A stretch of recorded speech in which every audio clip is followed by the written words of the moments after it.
Valve has been getting it from all angles lately, but there is this antitrust lawsuit that's been ongoing against Valve actually for a few years now, but things are beginning to move quickly. Most recently, Valve took two big losses, and the situation is starting to get serious for Valve, but as you're going to see, they are fighting back. The case is far from over, but here's what happened.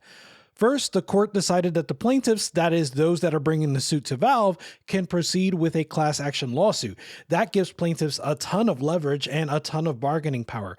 Now that the class has been certified, the plaintiffs in this case are any game developers that have released a game on Steam and have been paid out by Valve since 2017. With a class that large, this means that all these game devs, big and small, are effectively able to pool their resources. Many of these devs would never have been able to pursue a lawsuit on their own.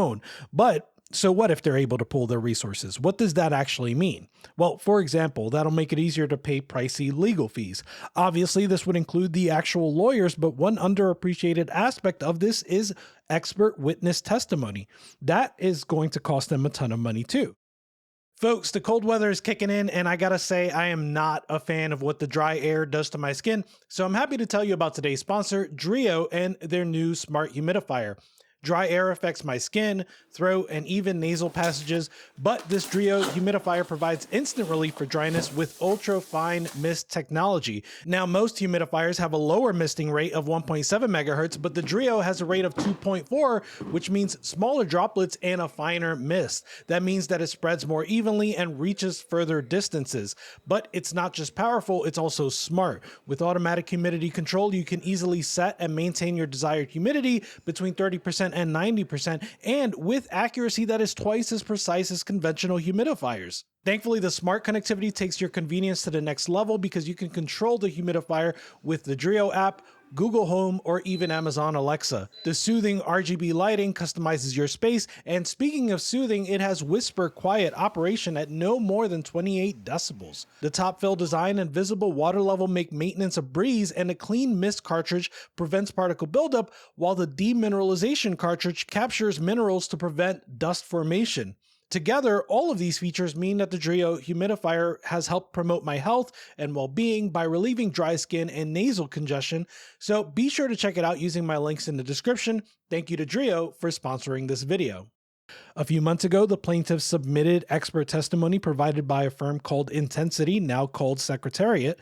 An economist and managing director by the name of Dr. Schwartz authored that testimony, and as part of his documentation, he said that his firm is being compensated $1,100 per hour for his services.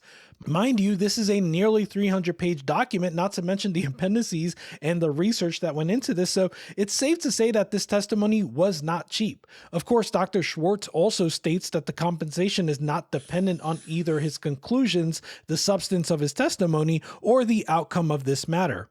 Now, this testimony was brought forth before the class was certified, so that may cause you to wonder who is actually funding this legal battle. More on that later. Nonetheless, all of this brings me to the second recent setback for Valve. Valve attempted to exclude this testimony altogether. In legal terms, this is called a Daubert motion. The point of a Daubert motion is to ensure that only relevant and reliable expert testimony is presented to the court. Valve argued for a multitude of reasons that the testimony that Dr. Schwartz put forth does not meet the standards for relevancy and reliability.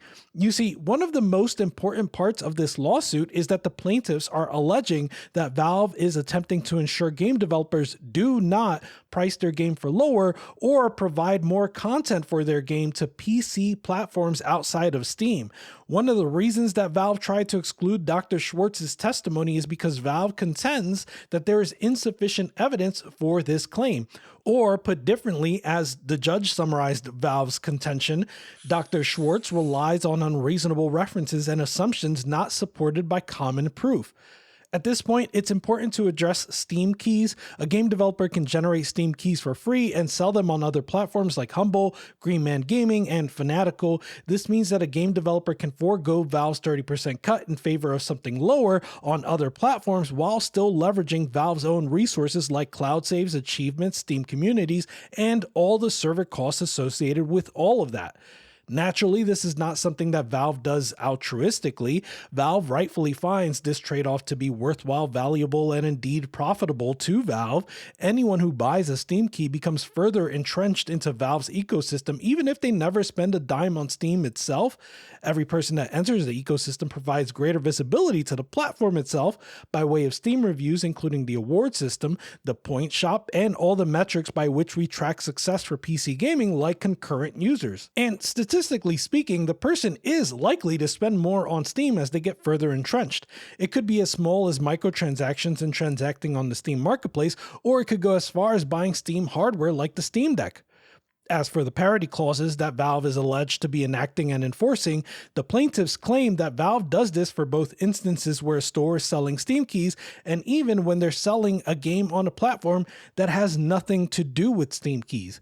Here is an email where Valve says they'd rather not offer visibility in terms of promotion to a game that is going to be on sale for 50% off on Steam and then is available for free a week later on some other platform, even if the giveaway had nothing to do with Steam keys. This is the sort of evidence that the plaintiffs have put forth in the expert testimony to bolster the claim that Valve does, in fact, have and enforce these parity clauses. Considering that Valve was not able to successfully block this testimony, Valve is now going to have to provide countervailing evidence that they do not have these policies, as they so claim. So now the onus is on Valve to prove their innocence rather than the other way around. That's right, the notion of innocent until proven guilty, or even the notion of beyond a reasonable doubt, apply more to criminal law than they do to civil cases like this one. Civil cases operate on a lower standard of proof, referred to as preponderance of the evidence. This means that the plaintiff must prove that it is more likely than not that the defendant is liable for the harm caused. Essentially, if you're on the jury and you feel 51% sure that the defendant is liable, then you can find the defendant guilty. According to Federal Rule of Civil Procedure 48, the verdict must still be unanimous, so the entire jury must agree on this 51% threshold, but it's interesting nonetheless, especially given that Valve is a bit on the back foot now. But this case is far from over, and obviously Valve's legal team isn't just going to sit back. No, they have a few tricks up their sleeve, and they will be deploying these tricks. In fact, the best way to project how Valve's legal team is going to fight back is to look at the arguments that they've made thus far. At this point, Valve are unlikely to argue that the alleged parity clauses are not anti-competitive actually. Instead, it seems like they're going to focus on the contention that they do not have a parity clause to begin with, at least not for stores that have nothing to do with Steam keys. Chances are that Valve is going to contend that the plaintiffs picked over 100 emails from varied years and in various scenarios and just painted Valve with one broad brush. In the instance or instances where Valve may have threatened to pull promotion visibility if a game is offered for free elsewhere, they'll likely contend that it just was one rogue employee and that they have no official policy in this regard. Another claim that they're likely to challenge is that Valve charges commission rates that are unfairly high. In their motion to exclude testimony, they already use Steam keys as an example of why their commission rates are effectively lower than the stated 30% rate. They're also likely to pull comparisons to mobile app stores and console digital storefronts. Unfortunately for Valve, either of these will be uphill battles because Dr. Schwartz's testimony establishes that the PC digital market is a different market to mobile app stores and console digital storefronts. However, just because Dr. Schwartz's testimony will be allowed doesn't mean that Valve won't be allowed to challenge it in a court with their own counter evidence. In fact, I would expect that Valve is also likely to recruit positive testimony from game developers that feel the commission rates are worthwhile given what Valve brings to the table. To that end, Valve is also going to challenge Dr. Schwartz's own model. Dr. Schwartz presents that Valve's commission is unfairly high and that it would be lower in a more competitive market. Valve is going to try to establish that a lower commission rate would actually be counterproductive and would be less beneficial to the consumer and even to the developer. They'll argue that the current model allows Valve to invest into the platform and provide a service to the consumer that is not available elsewhere, and that lowering their commission rate would just jeopardize that. One more defense that Valve will employ, and frankly many haven't considered, is that they're going to make themselves less of an antitrust target. They've actually already done this in the last few years. For one, they did in fact lower their commission rate from a standard 30% to a tiered model that starts at 30% and goes as low as 20% based on copies sold. This attracted big AAA publishers back to the platform and put less of a target on Valve's back. Likewise, Valve recently removed their arbitration clause, which effectively allows you to sue Valve as opposed to being forced into arbitration. Granted, this was beneficial to Valve themselves because it removed mass arbitration as a threat to Valve, but also it arguably just looks better to a court and to a jury.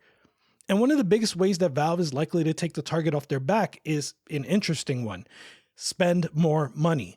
Valve is possibly the richest company in the world on a per employee basis, but if you've been paying attention to Valve, then you may have come to the conclusion that they have never spent as much money as they are spending right now. They launched the Steam Deck and they're working on additional hardware like a standalone headset, a new Steam controller, and inevitably the successor to the Steam Deck. They have a new game for the first time in years with Deadlock, and more on the way, including Half-Life 3. They're bolstering the open source community with Proton, Proton ARM, and SteamOS. They're also investing a ton of money in server-side cheat detection, and all of these investments just show a willingness to give the consumer increased value, which is going to look good in the eyes of the court and the jury. Speaking of money, many people have openly wondered who is funding this and other lawsuits like this in the first place. There appears to be a temptation to point the finger at would-be competitors like Microsoft and Epic, or even Epic stakeholders like Tencent, Disney, and Sony. This sort of corporate sabotage makes for compelling dramatic subplots, but it's not without its consequences. If Valve could prove that Epic was covertly funding a lawsuit like this one, then that would open Epic up to anti-competitive lawsuits themselves. Although market leaders like Valve are going to be the ones that draw the most scrutiny in antitrust cases like this one, companies that are not market leaders can still be the target of anti-competitive lawsuits, and deliberately attempting to sabotage your biggest competitor would be an easy case for Valve to pursue. Likewise, Microsoft, Tencent, and Disney stand a lot to lose for any successful antitrust suit, whether they're behind it or not. These three companies are already the subject of regular anti-competitive investigations, but if Valve loses this case, it could establish precedent that would be used against these corporations in the future, or it could result in increased regulatory scrutiny for entire industries. That's not to say it's not happening, but as of yet, there is no actual evidence, and moreover, it could absolutely backfire for these megacorps. Nonetheless, this is an incredibly interesting case, and although Valve has seen a couple setbacks recently, we can start to see the defense they're building, and ultimately it's going to be up to the jury to determine whether or not Valve is guilty of any anti-competitive practices. Naturally, Valve could still settle with the class, but a straight-up dismissal is unlikely at this point.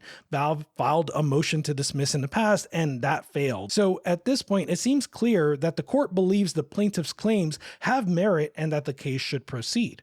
If Valve is found guilty, then it would likely result in some amount of monetary damages to the class, but it could also result in a court compelling Valve to change behavior, including reducing its commission rate, relaxing its parity agreements, or just better transparency into their decision-making process. At this point, this case is beginning to look like it has legs, so I will continue to follow it as it proceeds and keep you up to date with what's going on. Thank you.